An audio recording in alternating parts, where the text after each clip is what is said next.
మన DNA TV, మన రాష్ట్రం, మన ఛానల్. నమస్కారం, వార్తలకి స్వాగతం. ఈనాటి వార్తా విశేషాలు. పట్టిసీమ నుంచి గోదావరి జలాలు కృష్ణమ్మ చెంతకు చేరి ఈ డెల్టాను సస్యశ్యామలం చేస్తున్నాయని సీఎం చంద్రబాబు నాయుడు అన్నారు. శ్రీశైలం, నాగార్జున సాగర్లకు కృష్ణా నది నుంచి నీటి ప్రవాహం తగ్గిందని తెలిపారు. ఎన్టీఆర్ జిల్లా ఇబ్రహీంపట్నంలోని కృష్ణ గోదావరి జలాల పవిత్ర సంగమం వద్ద జలహారతి కార్యక్రమంలో ముఖ్యమంత్రి చంద్రబాబు నాయుడు పాల్గొన్నారు. సంప్రదాయ దుస్తుల్లో కృష్ణవేణి గోదావరి నదుల సంగమ ప్రాంతంలో ప్రత్యేక పూజలు నిర్వహించి జలాలకు పుష్పమాల, వస్త్రాలు, పసుపు, కుంకుమ సమర్పించారు. కృష్ణ గోదావరి పవిత్ర సంగమం వద్ద జలహారతి ఇచ్చారు. ఆపై ప్రముఖ ఇంజనీర్ కేఎల్ రావు 124వ జయంతి సందర్భంగా ఆయన చిత్రపటానికి పూలమాలలు వేసి నివాళులు అర్పించారు. అనంతరం అక్కడ ఏర్పాటు చేసిన కార్యక్రమంలో సీఎం మాట్లాడుతూ ఇంజనీర్ గా కేఎల్ రావు స్ఫూర్తి ప్రతి గ్రామానికి తీసుకువెళ్లేలా ప్రభుత్వం కార్యక్రమాలు నిర్వహిస్తుందని అన్నారు. అయితే ఈరోజు నదుల అనుసంధానంగా చేయగలిగితే భారతదేశానికి బ్రహ్మాండంగా అవకాశాలు ఉంటాయి. ఏ దేశం కూడా మనతో పోటీ పడలేదని ఆయనకి చెప్పి గంగా కావేరి అనుసంధానానికి ఒక టాస్క్ ఫోర్స్ కూడా వేశాం. మేము 2004లో ఓడిపోవడం, ఆ తర్వాత వచ్చిన కాంగ్రెస్ పార్టీ ఈ ప్రపోజల్ని ఆటకెక్కించే పరిస్థితికి వచ్చారు. మళ్ళీ 2014లో చాలా ఇబ్బందులు ఉన్నాయి. ఆర్థికంగా వెసులుబాటు లేదు, నాకు ఆఫీసు కూడా లేదు. ఎస్సీ ఆఫీసు విజయవాడలో, నా క్యాంప్ ఆఫీసు, బస్సే నా బస, అందులోనే పడుకునేవాడిని. అక్కడి నుంచి పనిచేశాం.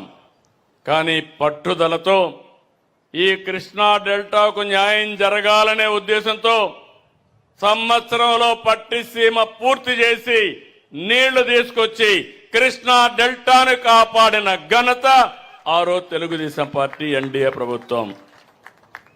80 టీఎంసీ నీళ్లు, 13 లక్షల ఎకరాలు స్టెబిలైజేషన్.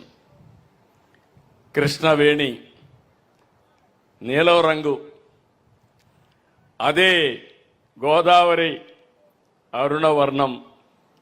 అది రెడ్గా ఉంటుంది, ఇది బ్లూగా ఉంటుంది. రెండు కలిపి గోల్డ్గా తయారైంది, బంగారంగా తయారయ్యే పరిస్థితి వచ్చింది. కలర్లు కూడా బంగారు కలరే. ఈరోజు గోదావరి ఎప్పుడు కూడా అన్ని అడవుల నుంచి మొత్తం పారుతూ వస్తుంది. ఆకులు, మెడిసినల్ వాల్యూ ఉండే ప్లాంట్స్ అన్నీ కరుస్తా వస్తాయి. దానివల్ల సారవంతమైన నీళ్లు వస్తాయి. ఎప్పుడు గోదావరి నీళ్లు కృష్ణాకు వస్తే రైతులకు ఆ సంవత్సరం పండగే 20% ప్రొడక్టివిటీ పెరుగుతుందంటే అతిశయోక్తి కాదని కూడా మీ అందరికీ తెలియజేస్తున్నా. ఈ సంవత్సరం మీరు ఒక్కసారి గుర్తుపెట్టుకోవాలి. ఈ రాష్ట్రంలో చాలా సార్లు మనం చూస్తే కరువు వచ్చే పరిస్థితి వచ్చింది. ఓసారి వరదలు వచ్చి కనీసం 40 ఏళ్ళు. రామాయపట్నం పోర్టుని ప్రైవేటీకరిస్తున్నారన్న ప్రచారం పూర్తిగా అవాస్తవమని రాష్ట్ర మంత్రి బీసీ జనార్దన్ రెడ్డి స్పష్టం చేశారు. పబ్లిక్ ప్రైవేటు పార్ట్నర్షిప్ అంటే ప్రభుత్వ ఆస్తుల విక్రయం కాదని, పోర్టు యాజమాన్యం, భూమి విధానపరమైన నియంత్రణ పూర్తిగా ప్రభుత్వ ఆధీనంలోనే ఉంటాయని తెలిపారు. ఈ విధానం ద్వారా పెట్టుబడులు, పరిశ్రమలు, ఉపాధి అవకాశాలు పెరిగి రాష్ట్రానికి దీర్ఘకాలిక ఆదాయం సమకూరుతుందని తెలియజేశారు. ప్రతి 20 రోజులకు ఒకసారో 15 రోజులకు ఒకసారో రామాయపట్నం రాసి ఇచ్చేస్తాము. ఒక టైంలోనేమో ప్రభుత్వం ఆస్తి ప్రైవేటు ప్రాపర్టీ, పోర్టులు, హార్బర్లు. ఇంకొక ఆయనేమో దాన్ని మేము నిర్మూలిస్తామని. ఇలా ఎవరికి తోచినట్లు వాళ్ళు రోజు చేసుకొని ప్రజలకు అందరికీ కూడా ఒక అనుమానాస్పద రీతిలో భయాందోళనలకు గురయ్యేటట్టుగా వాళ్ళు చెప్పడం జరుగుతూ ఉంది. ఈరోజు వారి పార్టీ నాయకులను వారిని మేము ఈరోజు మాట్లాడుతూ ఉన్నాం. పీపీపీ అంటే అర్థం కాని వ్యక్తులకు ఎవడు ఏమి చెప్పలేడు. పబ్లిక్ ప్రైవేట్ పార్ట్నర్షిప్ అంటే పోర్టులను అమ్మేయడం కాదు, ప్రైవేటీకరణ కాదు. ప్రభుత్వ హక్కులు ఎక్కడ కూడా మేము వదులుకోవడం లేదు. ఏదైతే యజమాన్య పోర్టులు సమర్థవంతంగా చేయాలన్నప్పుడు పీపీపీ మోడల్లో ఓఎండ్ఎం కింద వారికి ఇవ్వడం జరుగుతుంది. వాటన్ని కూడా చేస్తాం. రామాయపట్నం ప్రైవేటును కూడా అమ్మేస్తున్నారు అని చాలామంది కూడా తెలియజేస్తూ ఉన్నారు. వాళ్ళని ఒకటే అడుగుతూ ఉన్నాం. ఏదైతే గంగవరం పోర్టుకు సంబంధించి ఇందాకే సోదరుడు అడిగారు, గంగవరం పోర్టుకు ప్రభుత్వానికి ఉండేటువంటి వాటా 10.40%ను ఆ రోజు జీవో నంబర్ 4 ద్వారా వారికి అమ్మడం జరిగింది. అంటే ప్రభుత్వ ఆస్తులను, ప్రభుత్వానికి సంబంధించినటువంటి ఆస్తులన్నిటినీ కూడా ప్రైవేట్. రాష్ట్ర ఆయుష్ విభాగంలో మౌలిక సదుపాయాల అభివృద్ధి కోసం 350 కోట్లతో ప్రాజెక్టులు చేపడుతున్నట్లు వైద్య ఆరోగ్య శాఖ మంత్రి సత్యకుమార్ యాదవ్ వెల్లడించారు. కేంద్ర ఆయుష్ మంత్రి చేతుల మీదుగా ఈ కొత్త సదుపాయాలని ప్రారంభించడానికి ప్రణాళికలు సిద్ధం చేస్తున్నట్లు పేర్కొన్నారు. గత ప్రభుత్వం ఆయుష్ రంగాన్ని పూర్తిగా నిర్లక్ష్యం చేసిందని విమర్శలు గుప్పించారు. విజయవాడ తుమ్మలపల్లి కళాక్షేత్రంలో ఔషధ మొక్కల స్థిరమైన సాగు, ఆర్థిక వృద్ధి, మార్కెటింగ్ మౌలిక సదుపాయాలపై నిర్వహించిన రాష్ట్ర స్థాయి సదస్సులో ఆరోగ్య శాఖ మంత్రి సత్యకుమార్ యాదవ్ పాల్గొన్నారు. ఈ సందర్భంగా ఆయన మాట్లాడుతూ రాష్ట్ర ఆయుష్ విభాగంలో మౌలిక సదుపాయాల అభివృద్ధి కోసం 350 కోట్లతో ప్రాజెక్టులు చేపడుతున్నట్లు వెల్లడించారు. అలాగనే తిరుపతి, గిద్దలూరు, నందిగామ, తెనాలి, టెక్కలి, రంపచోడవరంలో ఒక్కొక్కటి 20 కోట్ల చొప్పున ఇంటిగ్రేటెడ్ ఆయుష్ ఆసుపత్రుల్ని నిర్మిస్తున్నామని, రాష్ట్ర వ్యాప్తంగా 1500కి పైగా ఆయుష్ డిస్పెన్సరీలను ఆధునీకరించామని తెలియజేశారు. గత ప్రభుత్వం ఆయుష్ రంగాన్ని పూర్తిగా నిర్లక్ష్యం చేసిందని విమర్శించిన మంత్రి ప్రస్తుత ప్రభుత్వం రోగాల నివారణకు ప్రాధాన్యం ఇచ్చే ఆరోగ్య విధానాన్ని అమలు చేస్తుందని తెలియజేశారు. రైతులు, విద్యార్థులు ఆయుష్ రంగంలోని ఈ అవకాశాలని సద్వినియోగం చేసుకోవాలని కోరారు.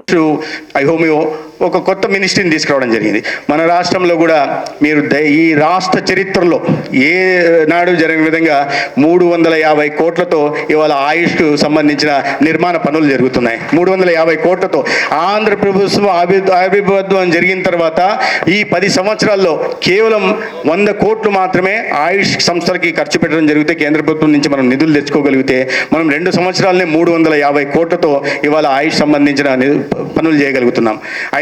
నేను విమర్శలు చేయదలుచుకోలేదు, రాజకీయ విమర్శలు చేయడం నా ఉద్దేశం కూడా కాదు. కానీ 2019 నుంచి 24 దాకా కనీసం కేంద్ర ప్రభుత్వానికి స్టేట్ యాన్యువల్ యాక్షన్ ప్లాన్ కింద ప్రతిపాదనలు పంపించి ఇదో మా ఆయుష్ సంస్థలకు కావాల్సిన నిధులు మీరు ఇవ్వండి.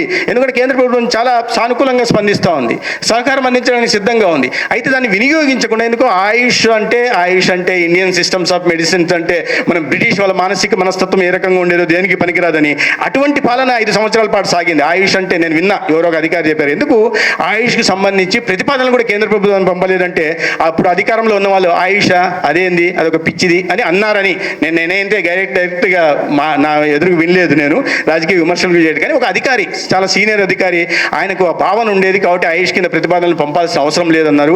కానీ మనం ప్రభుత్వం వచ్చిన తర్వాత వెంటనే ఆయుష్కు ప్రత్యేకంగా దృష్టి పెట్టి వాళ్ళ ప్రతిపాదనలు పంపడం, మనం ప్రతిపాదనలు పంపించిన దాన్ని కేంద్రం చాలా సుముఖంగా చేయించిన కారణంగా ఇవాళ 4 మెడికల్ కాలేజీలు, ఆయుష్ 4 మెడికల్ కాలేజీలు ఆంధ్రప్రదేశ్లో ప్రారంభం చేసుకుంటున్నాం.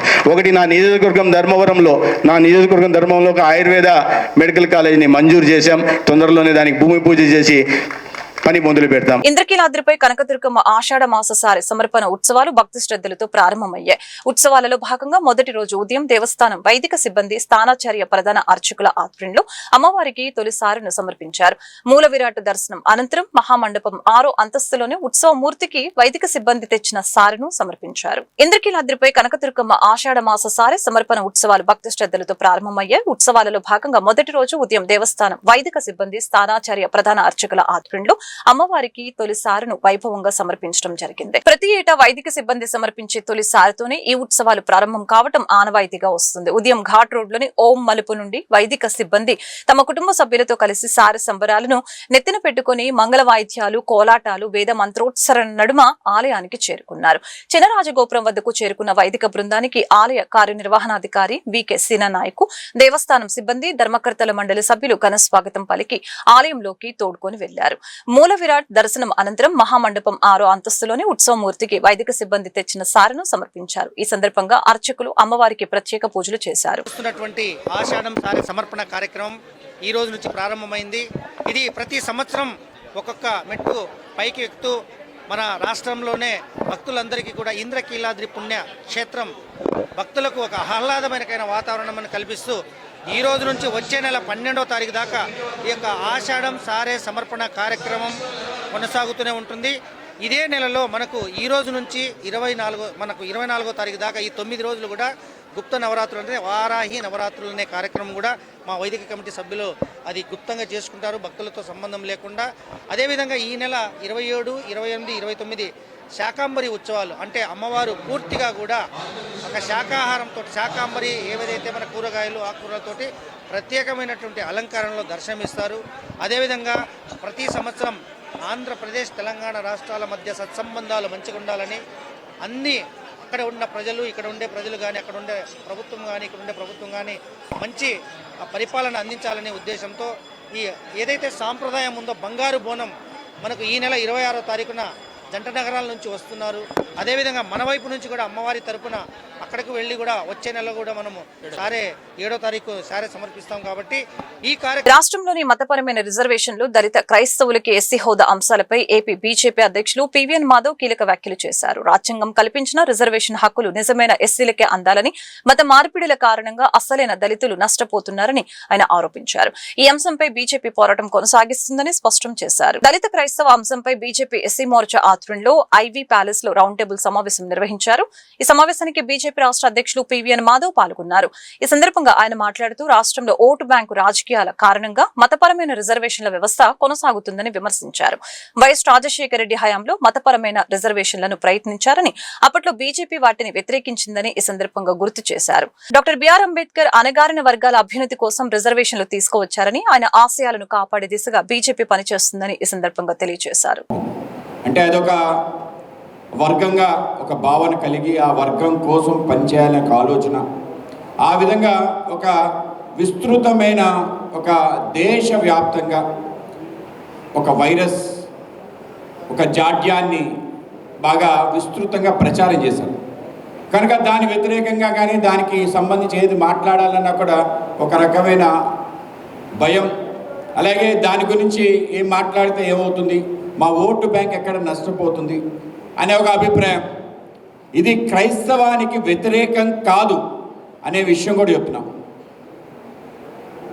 జీసస్ క్రైస్ట్ వ్యతిరేకంగా కానీ క్రైస్తవానికి అంటే క్రిస్టియానిటీకి వ్యతిరేకంగా కాదు.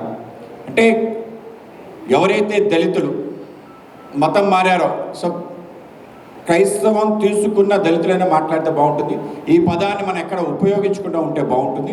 ఆ విధంగా మన చర్చని ముందుకు కొనసాగిస్తే బాగుంటుంది. కొన్ని కొత్త విషయాలు తెలిస్తే బాగుంటుంది. ఆ విధంగా మీరు మీ అనుభవంలో ఉండే అనేక రకాల విషయాలు ఉంటాయి. ఆ విషయాలు మాట్లాడితే మనకి పదును పెరుగుతుంది. మన యొక్క మాటకి, మన యొక్క ఏదైతే రేపు రాబో కాలంలో చేయబోయే ఒక దీన్ని యుద్ధం అన్నా, ఆ విధంగా ఒక ఏ విధంగా అయితే శంకర్ భగవత్పాదులు కేవలం తన వాగ్బాణాల ద్వారా విషయాన్ని నలుగురు మధ్య సంవాదం ద్వారానే మన యొక్క ఆర్ష ధర్మ యొక్క ఆ యొక్క భగవద్ధ్వజాన్ని ప్రతిష్ఠించాడు. కేవలం సంవాదం ద్వారానే. ఎక్కడ కూడా దేశ జల విద్యుత్ నీటిపారుదల రంగాల అభివృద్ధికి విశిష్ట సేవలు అందించిన మహోన్నత ఇంజనీర్ పద్మభూషణ్ డాక్టర్ కేఎల్ రావు సేవలు చిరస్మరణీయమని పలువురు వక్తలు కొనియాడారు. ప్రపంచంలోనే అతిపెద్ద మట్టితో నిర్మించిన నాగార్జున సాగర్ ఆనకట్ట రూపకల్పనలో ఆయన చూపిన సాంకేతిక ప్రతిభ భారత ఇంజనీరింగ్ రంగానికే గర్వకారణమని పేర్కొన్నారు. పద్మభూషణ్ మాజీ కేంద్ర మంత్రి, ప్రముఖ engineer doctor KL Rao 125వ Jayanthi వేడుకల్ని Andhra Pradesh institution of engineers ఆధ్వర్యంలో కేఎల్ రావు భవన్ లో ఘనంగా నిర్వహించారు.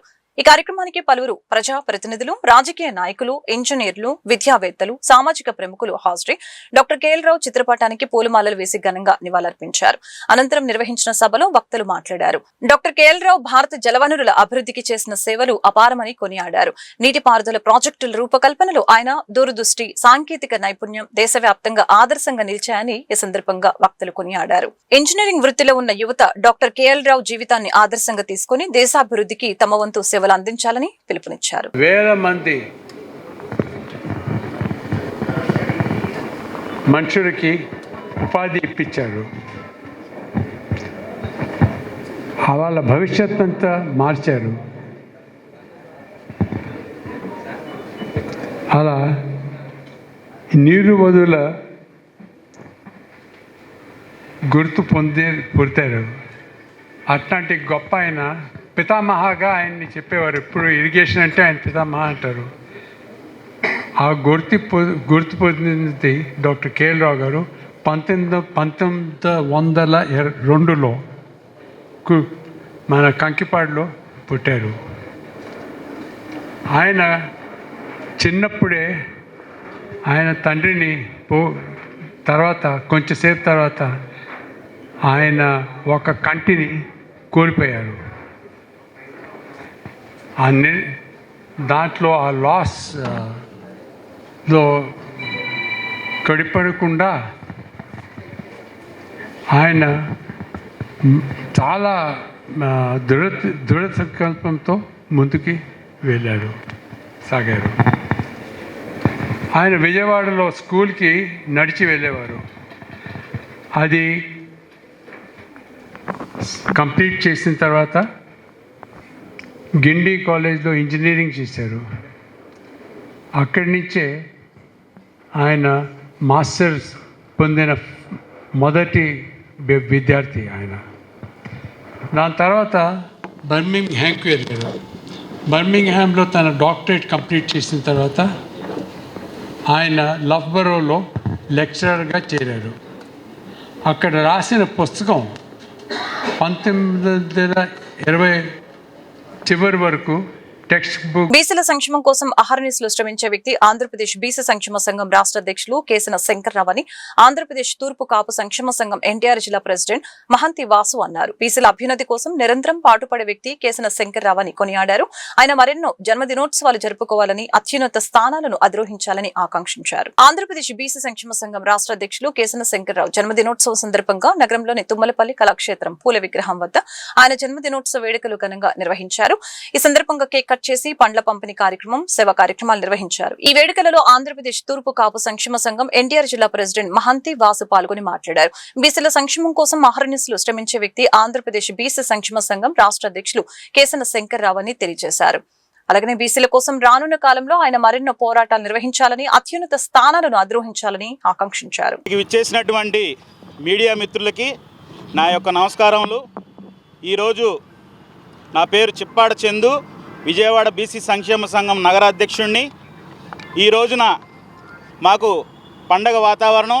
ఎందుకంటే 7 దశాబ్దాలు పైపడిన అలుపెరగని పోరాటం చేస్తున్న బీసీ యోధుడు మా దళపతి శ్రీ కేసన శంకర్రావు గారి జన్మదిన సందర్భంగా ఆయన ఏమైతే ఆశయాలు ఉన్నాయో పూలే గారి బాటలో, అదేవిధంగా ఎన్నో యోధులు చేసిన కార్యక్రమాలన్నీ కూడా తీసుకొని వారి ఆశయాల్ని ముందుకు తీసుకెళ్తున్న మా కేసన శంకర్రావు గారికి ఈ రోజున పూలే గారి విగ్రహం ముందు వారి యొక్క జన్మదిన వేడుకలు చేసుకోవడం మాకు ఎంతో ఆనందంగా ఉంది.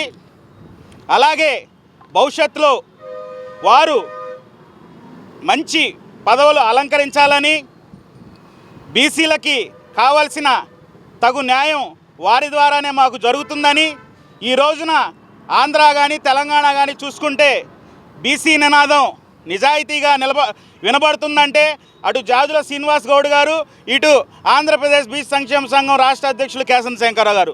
కాబట్టి వీరికి మనం మద్దతుగా ఉండి మన బీసీ సమస్యలు ఏమైతే ఉన్నాయో వారికి. శాంతి వాసుదేవరావు ఈరోజు ఆంధ్రప్రదేశ్ బీసీ సంక్షేమ సంఘం రాష్ట్ర అధ్యక్షులు గౌరవనీయులు శ్రీ కేసన శంకర్రావు గారి పుట్టినరోజు సందర్భంగా విజయవాడ తుమ్మలపల్లి కళాక్షేత్రం పూలే గారి విగ్రహం వద్ద కేక్ కటింగ్ చేసి పళ్ళు కాయలు పంపిణీ చేయడం జరిగింది. మా బీసీల కోసం ఎంతో నిరంతరం కూడా రాష్ట్రం దేశవ్యాప్తంగా తిరుగుతూ బీసీల సంక్షేమం కోసం, బీసీల సౌఖ్యం కోసం కష్టపడుతున్నటువంటి కేసన శంకర్రావు గారు నిండు నూరేళ్ళు మా బీసీల ఆయుస్సు పోసుకుని మా పోరాటం చేస్తున్నటువంటి శంకర్రావు గారికి శుభాకాంక్షలు తెలియజేసుకుంటూ ఉన్నాం. అలాగే ఆయన ఇంకా ఉన్నత స్థానాలకు వెళ్ళి అందరికీ ఇంకా న్యాయం చేయాలని చెప్పి కోరుకుంటూ సెలవు తీసుకుంటాం. Peoples cooperative credit society loans విషయంలో తమపై తప్పుడు ఆరోపణలు చేస్తున్నారని దాసరి సత్యవతి అనే మహిళ ఆరోపించారు. ఫేక్ డ్వాక్రా గ్రూపులు నడుపుతున్న వారిని వదిలేసి తమను నిందించడం ఏంటని ప్రశ్నించారు. జక్కంపూడి వైఎస్ఆర్ కాలనీలో డ్వాక్రా లోన్లలో కోట్లాది రూపాయలు కుంభకోణం జరుగుతుందని ఆమె పేర్కొన్నారు. వైఎస్ఆర్ కాలనీలోని తన నివాసం వద్ద బుధవారం దాసరి సత్యవతి అనే మహిళ విలేకరుల సమావేశం ఏర్పాటు చేశారు. ఈ సందర్భంగా ఆమె మాట్లాడుతూ ఇదే కాలనీకి చెందిన పూర్ణ, రవణ, భారతితో పాటు స్థానిక టీడీపీ నేత గద్దల శివాజీ అని అతను తనపై పోలీస్ స్టేషన్ ముందు దాడి చేశారని ఆవేదన వ్యక్తం చేశారు. ఫేక్ డ్వాక్రా గ్రూపుల విషయమై తాను న్యాయం కోసం పోలీస్ స్టేషన్ ను ఆశ్రయిస్తే నా మీద విచక్షణ రహితంగా దాడికి దిగారని, పోలీసులు కూడా ప్రేక్షక పాత్ర పోషించారని వాపోయారు. ఒక గ్రూప్ లో ఉన్న సభ్యులను వేరే గ్రూప్ లో ఎలాగ పెడతారని ఆమె ప్రశ్నించారు. అవినీతి సొమ్ముతో లక్షలు సంపాదిస్తున్నారని ఆమె పేర్కొన్నారు. ఆపద అంటే ఆదుకునేది people's mutually aided cooperative credit society limited అని ఆమె చెప్పారు. పీపుల్స్ సొసైటీ వారికి లోన్లు ఎగగొట్టడానికి ఇదంతా చేస్తున్నారని చెప్పారు. ఎటువంటి చెక్కులు పీపుల్స్ సొసైటీ వారికి ఇవ్వకపోయినా వారు తమకు లోన్లు ఇస్తారు, అయినప్పటికీ వారికి చెక్కులు ఇచ్చామని సభ్యులు ఆరోపణలు చేయటం ఏంటని ఆమె నిలదీశారు. డాక్టర్లు చేసి ఇక్కడ బాగా బతుకుతున్నాడు. ఆ డాక్టర్ల మీద నేను అడిగానని